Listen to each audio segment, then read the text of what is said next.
Hi friends, எல்லாருமே நம்ம சேமியா உப்புமா சாப்பிட்ருப்போம். ஆனால் குடமிளகாய் சேமியா எப்படி செய்யுதுன்னு பார்க்கலாம் வாங்க. ஃபஸ்ட்டு ஆயில் ஆட் பண்ணிக்கிறேன்.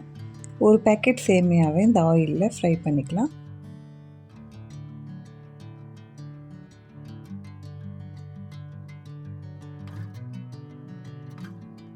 சேமியாவை நல்லா வறுத்தாச்சு, பிளேட்டில் சேஞ்ச் பண்ணிக்கிறேன். இப்போ குடமிளகாய் சேமியா ஸ்டார்ட் பண்ணிடலாம். ஆயில் ஆட் பண்ணிக்கிறேன். கடுகு அரை ஸ்பூன், சீரகம் 1/4 ஸ்பூன், 1 ஸ்பூன் உளுத்தம்பருப்பு ஆட் பண்ணிக்கிறேன். ஒரு பச்சை மிளகாய் கீரி ஆட் பண்ணிடலாம். வெங்காயம் 3 சேர்த்துக்கிறேன். இது எல்லாத்தையும் வதக்கி விட்டுடலாம்.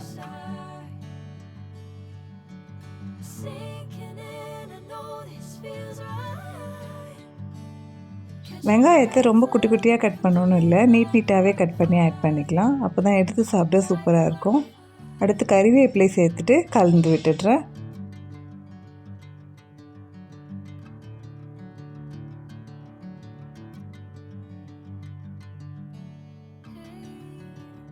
பெரிய குடமிளகாயாக ஒன்று எடுத்துருக்கேன். இந்த அளவுக்கு கட் பண்ணி ஆட் பண்ணிடலாம். அதையும் வெங்காயத்தோடு கலந்து விட்டுடுறேன்.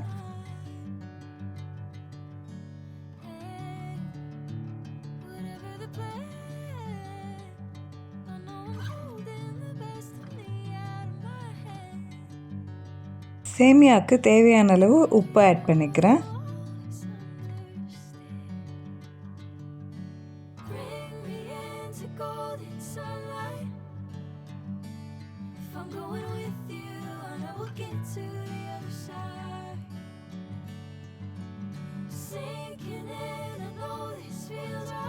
ஒரு பேக்கெட் சேமியாவுக்கு 2 கப் அளவுக்கு வாட்டர் ஆட் பண்ணிடுறேன்.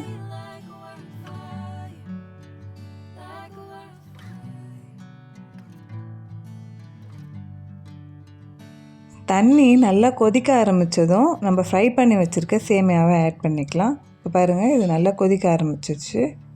இப்போ சேமியாவை ஆட் பண்ணிடுறேன்.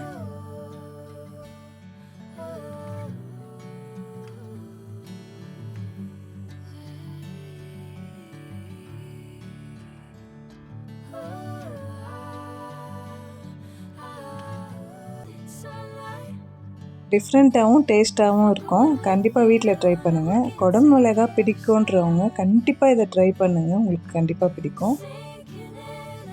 இது நல்லா மிக்ஸ் பண்ணியாச்சு. க்ளோஸ் பண்ணிடலாம்.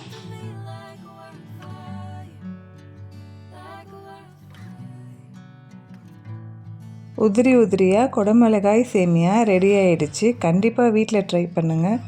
டேஸ்ட்டு சூப்பராக இருக்கும். ட்ரை பண்ணிட்டு எப்படி இருக்குன்னு மறக்காமல் கமெண்ட்டில் சொல்லுங்கள்.